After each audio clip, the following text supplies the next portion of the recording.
Alrighty, good morning, good morning. Welcome back to Button Down Fellowship. Again, thank God for all of you. Thank God for all of you. Just want to couple things in terms of what we talked about this morning. In terms of our announcements, I'm going to run through them real quick. All right. As far as the internet goes, I think the device works fairly well. I just think it has like a 30-minute cutoff before it overheats. All right, so I'm gonna have to adjust my teaching here, all right, to 30 minutes at a time, all right, until I can figure something out, okay? But it seems like it just, after 30 minutes, it gets too hot and overheats, and it kind of shuts down. So I'm gonna ask some questions this week, obviously in terms of that. See if we can get some answers, okay? But outside of that, everything seems to work very well in terms of the internet issue.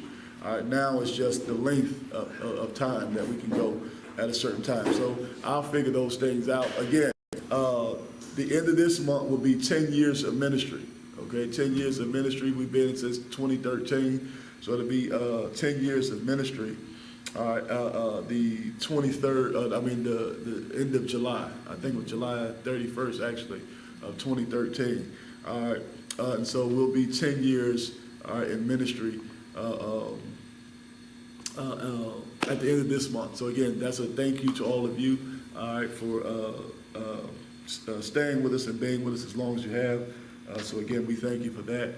Also, Wednesday nights, okay, we'll start sometime in mid-August or September, whenever these summer programs here are done. We'll start back the Wednesday night studies. When did school start? August, what? Maybe school teachers. I think it's, I want to say August 17th or something like that. All right, so whenever school starts back, that's when I think we'll be free here to use the building on Wednesday night. So sometime in mid-August and September, it'll be when we'll start back Wednesday night services, okay? Also, let's continue to pray. And with that, obviously it's an additional $80. So we pay $80 a Sunday, which is $320 a month. So it'll be an additional $80 because we'll need basically 2 days a week. So it'll be $160, so it'll be a total of $640. Again, I think that should be feasible for us. Way cheaper than what we were paying at all the other places. So I think that'll be feasible for us to do the $640 a month. All right, because again, it's $80 a day. Okay, $80 a day, $640 a month, and we'll be able to have access to that. She was talking to me about some kind of monthly thing, but we could use it anytime we get ready, any day we want, all 5 days that we want. There's a monthly thing. I think typically she said it's right around the same price. It'll be the $640 a month. Okay, so it may be easier just to do the monthly, she was saying. I told her I would get back with her this week because she said we could possibly use this on Wednesday nights start, but we'd have to pick a different night. We could use it now if we picked a different night. This room over here is a little bit smaller, but I said, I just told her I would get back with her, but I figured we'll just wait until mid-August so we could just always keep this same area here, okay? So we'll probably do that. All right, and also, Sister Jamie and Brother Nick, I mentioned this earlier, that kind of came and visited us. Brother Nick passed away last week. Let's pray for Sister Jamie. She was watching online. She just texted me and said to tell you all thank you for all your prayers. So we had an opportunity for them to be with us for about a month. That he passed away. So again, we'll continue to keep them in our prayers. Continue to keep her in our prayers.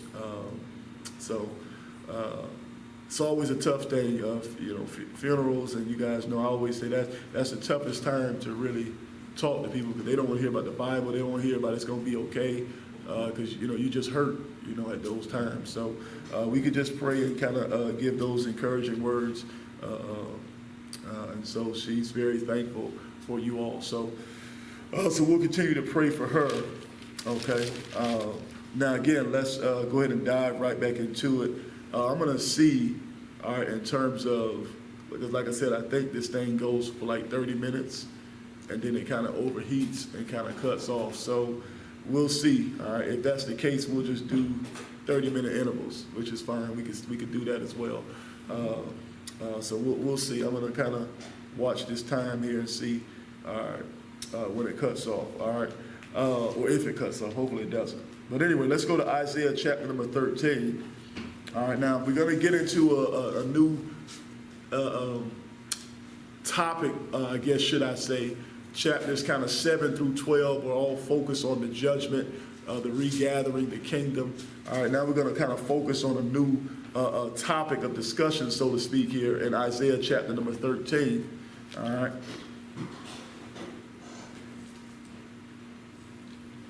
Isaiah chapter number 13. Excuse me.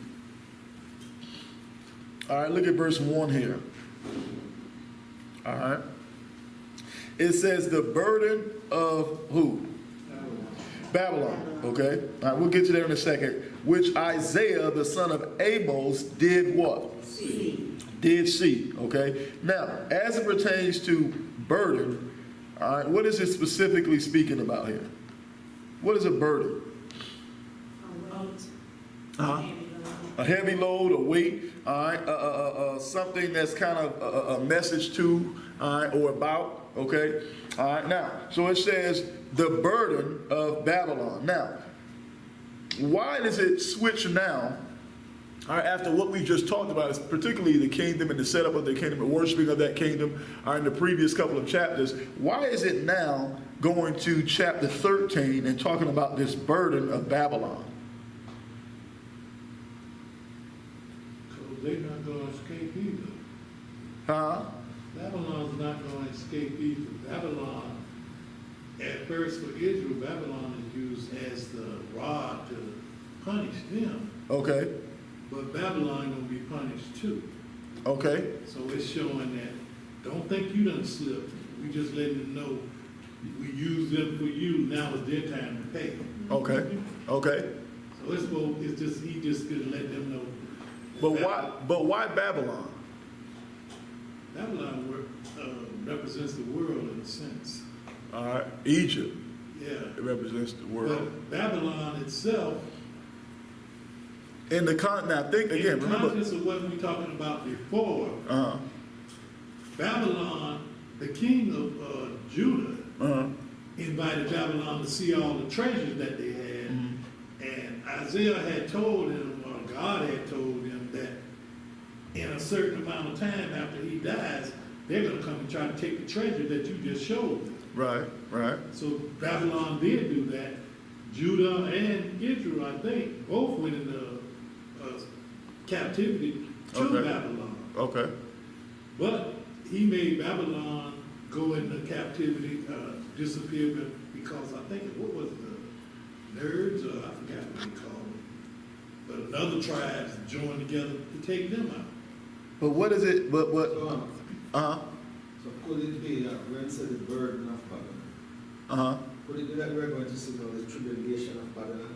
Yeah, it is exactly that. okay, the tribulation of Babylon, okay, but why? Why does it go from judgment, the regathering, kingdom, the worship of the kingdom, to the burden of Babylon? Because it could be that now Israel is restored. Israel, they are restored. So God is going to visit the people who He used as their chastisers. He's Okay, going to in a chastise sense. them in return. And he will, that is true, all right, but what about, why Babylon? Because it's a lot of those other nations that he will come back to seek to destroy, but why Babylon?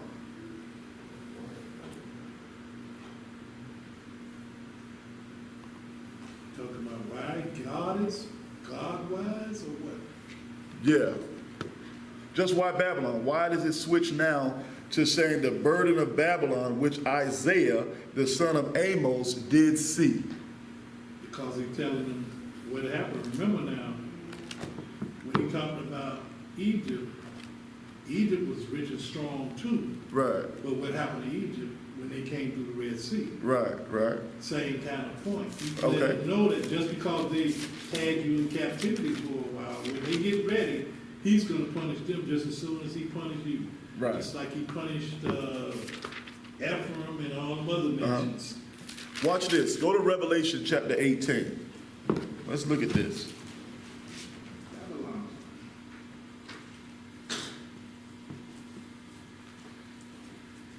Because Babylon was well, not always, but associated with a great what? A woman? A woman, but a great mystery, the mystery of Babylon. All right. All right. Now, watch this. Let's go to Revelation 18. Look at verse 1. Woman on the beach. Let's see.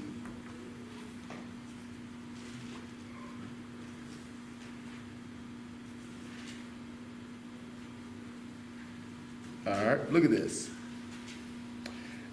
We have it, Revelation 18. Let's look at verse 1. And after these things, I saw another angel come down from heaven, having great power, and the earth was lightened with his glory.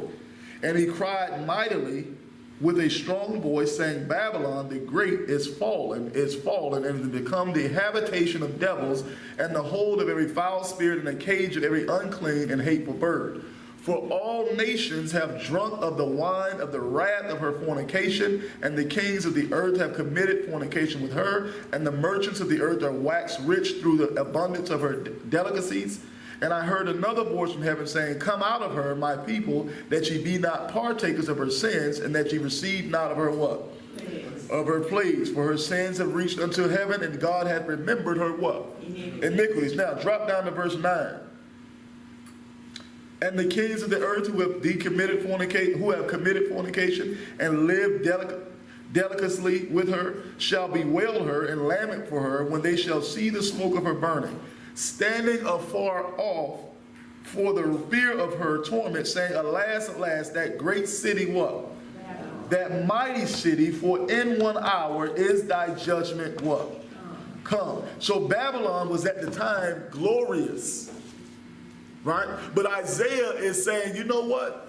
Babylon is glorious, but what we're going to receive, right, as far as this kingdom is far more glorious. He's looking further down the line in the sense that it's going to be far more glorious than what Babylon is.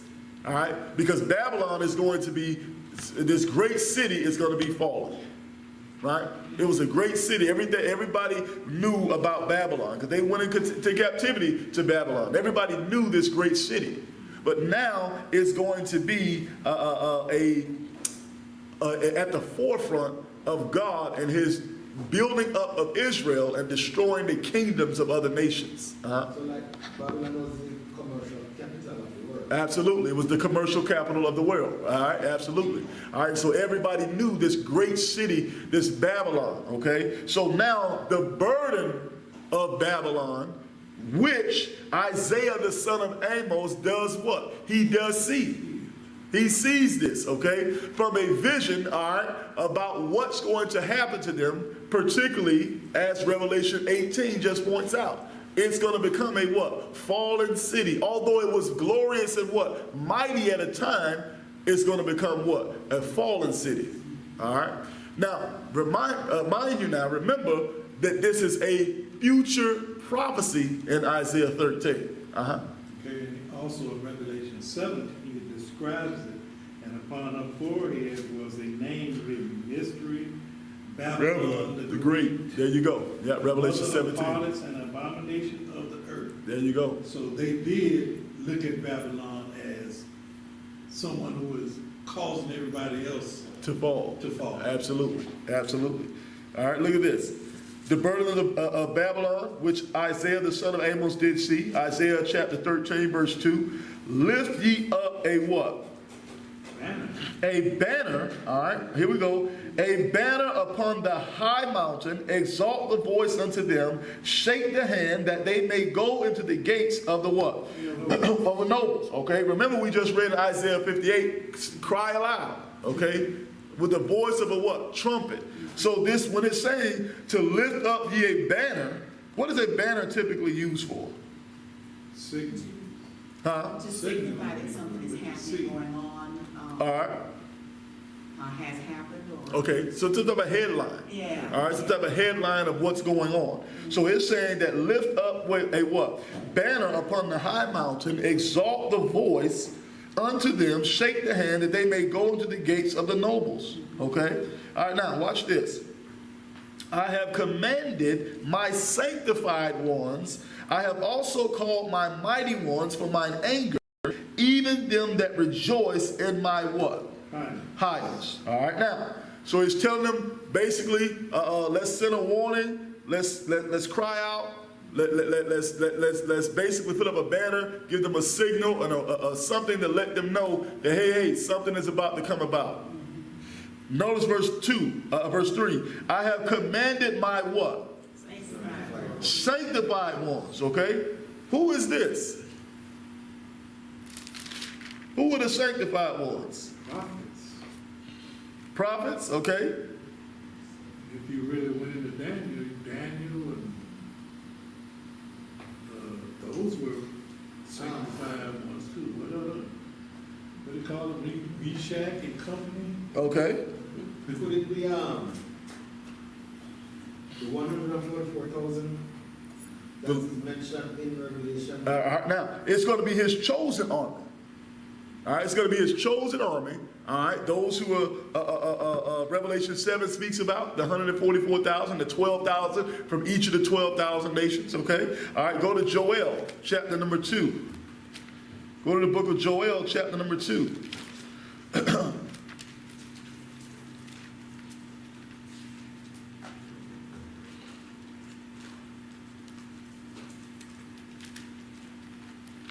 Go to the book of Joel, chapter number 2, right? Just before Amos, right after Hosea.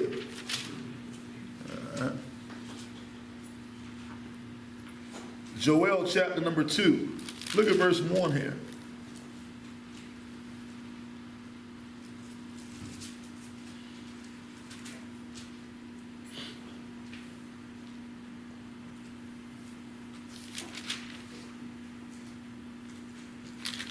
We got it? Still hear pages turning. Amos what? No, Joel. It's right after. It's right before Amos. Joel chapter number 2. Mine went somewhere else when you see Joel Amos. 2? Yeah, Joel chapter number 2. All right, Brother Tim, not to change the subject, Pastor House, but I was wondering when will you do a study on Revelation and also Jude? Okay. No, not a verse by verse. I did a couple passages in Revelation, but I didn't do a verse by verse of Revelation. Yeah.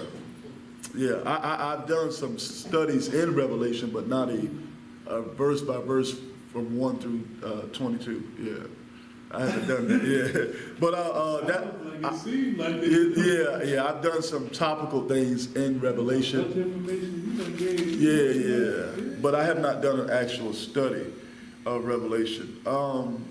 We'll get to that.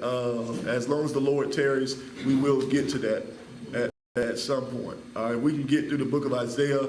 That might be one of the next ones we do. All right, Revelation or Jude.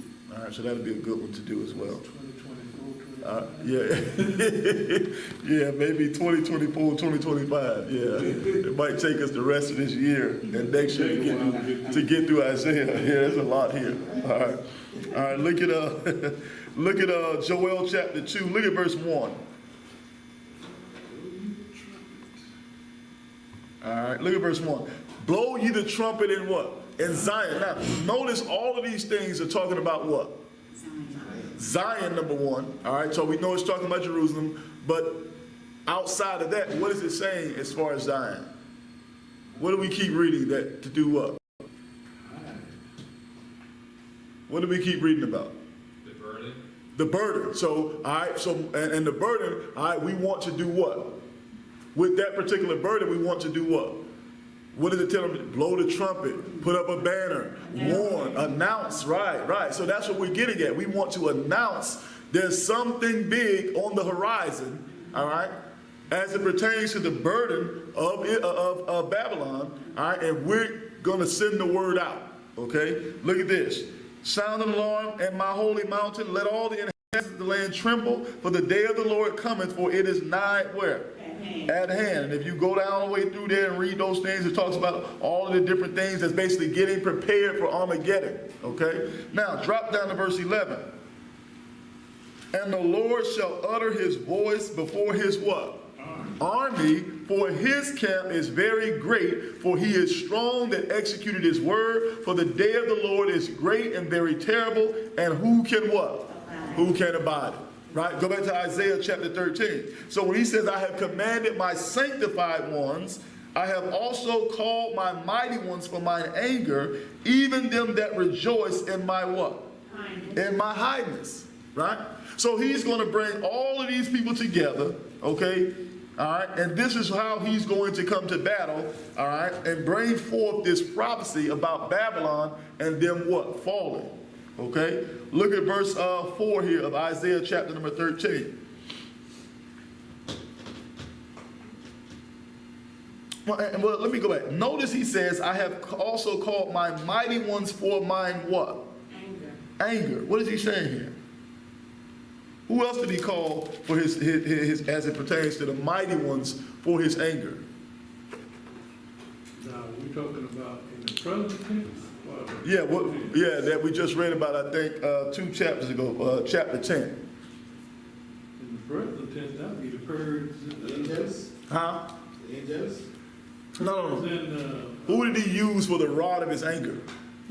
Assyrians, the Assyrians, okay? So he's bringing his sanctified ones, also the mighty ones for mine anger, okay? Even them that rejoice in my what? In my hiding. He's going to bring all of these people together, all of these things together, right? Remember, it's talking about this destruction that Revelation is speaking about this great mystery Babylon, okay? Look at verse 4 here. The noise of a multitude in the mountains, like as of a great people, a tumultuous noise of the kingdoms of nations gathered together. The Lord of hosts mustereth the host of the what? Battle, right? It's like one of these little 7-on-7 tournaments that I used to have to go to, right? They get all of these teams from all around to come to one place, right? That's exactly what's going to happen here. All of the nations from around, all of the kingdoms of nations are going to be gathered where? In one place. And God is going to be the host, right? He's going to be the host, all right? All of these people are going to be gathered around in this one place, all right? And now, notice now, before battle, all right? Look at verse 5 here. They came from a far country, from the end of heaven, even the Lord, and the weapons of his indignation to destroy the what? The whole land. So they gathered together for war, right? So that's why it keeps speaking about set up a banner, lift up the trumpet, right? There's something on the horizon, which will be out here, all right? There's something that's on the horizon that's going to go down, all right? And God is trying to make everybody aware of what's going to happen. Not only his own people, Israel, but also Israel was going to be a call to every other nation as well. Right? To every other nation as well. Okay? So this is basically saying he's getting everybody prepared. Right? Now listen, we're about to have this battle. My people over here, y'all need to be ready to go to battle for me. My army, my host. Right? I also want you to let them know that they better be ready too on the other side. Right? That's essentially what's happening here. Right? We're going to be ready, and you need to let them know they're going to be ready. Right? Because it's almost like when some people say you get into some of these things and somebody say, oh, they sucker punch me. Right? So God, it ain't going to be no sucker punch. I want you to see it coming. Right? Warn them, let them know what's going to come about. All right? Because it won't matter anyway. I just don't want you to say we sucker punch you. Right? So God is giving them ample warning for everybody that's coming. Everybody. His army, the armies that are going to oppose them, the nations that are opposing him. Everybody he's warning everybody to come to this place for battle. Okay? Look at verse 5. Because they're coming to destroy, the end of verse 5, the whole what? The whole land. Okay? The whole land. All right? But God is going to lead his army, and we saw that his army is mighty, and he's definitely going to execute his word. Right? Look at verse 6 here. Howl ye, for the day of the Lord is at hand. It shall come as a destruction from who? Almighty. From the Almighty. All right, it shall come as a destruction from the Almighty. All right, notice now, remember the day of the Lord is at hand. What did Matthew, Mark, Luke, and John came preaching? The kingdom and was at what? Hand. Right? The kingdom was at it because now the king is here. So everything that Isaiah and every other prophet testified about is now about to happen. So you should press there into it, which is Christ. They should have accepted him. Now all of these things that are going to happen, now he has his host, his army. They're going to be strong. They're going to be ready, right? And they were going to go to battle. But it didn't happen that way because they did not receive him. All right, there was not enough blessing in the channel for them to be a channel or mighty enough, all right, to be a stronghold upon all of the other nations. Okay, all right, look at this, verse number 7 here. Therefore, now, so because of this, therefore shall all hands be what? Faint, and every man's heart shall do what? Shall melt. All right, now notice this now, and they shall be what? Afraid. They shall be afraid. Notice now, jump back over to chapter 12 of Isaiah and look at verse 2. Behold my God, behold God is my salvation. I will trust and not be what? Afraid. All right? Now, it's almost like a parent. All of us at some point has been excited that they were our parents because of we used our parents against somebody else. And we've also seen the same parent. We've also been just as afraid of that same parent, right, as we were excited when they were going at somebody else, right? And it's almost the same way here, right? They serve a God who was their God. They were his people, right, who he kindled his anger upon them, and they were sore afraid, but they also seen him kindle his anger against their enemies, and they were excited, all right? And so understand it's coming at a point now in a time where this same God now, he has to be a God of just and righteousness, all right, that's going to bring about destruction, all right? He's going to bring about destruction, so much so that they're all going to be what? Afraid, okay? All right, they're all going to be afraid. Hands be faint, every man's heart shall melt, and they shall be afraid. Go to Jeremiah chapter 30. Go to Jeremiah chapter 30.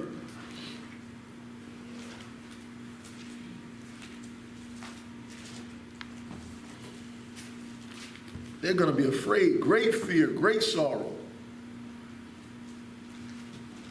And as you're turning to Jeremiah 30, I'm going to read the rest of verse 8 here of Isaiah 13. And it says, and they shall be afraid, pains and sorrows shall take hold of them. They shall be in pain as a woman that travaileth. They shall be amazed one at another. Their faces shall be as flames. All right? One of the things that caught me there is pain as a woman that travaileth. All right? That is a pain that looks like I don't ever want to experience, okay? All right? So understand the type of sorrow and pain that's going to be caused in the amount of how afraid they're going to be. All right, look at Jeremiah 30, verse 6.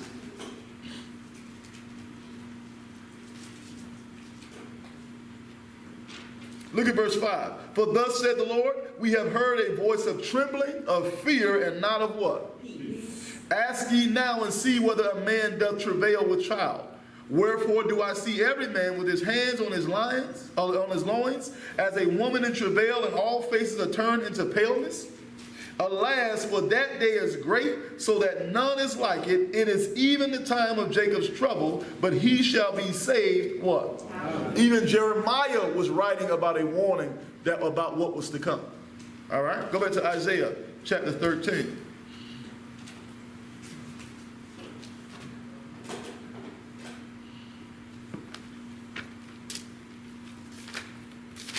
Go back to Isaiah chapter 13.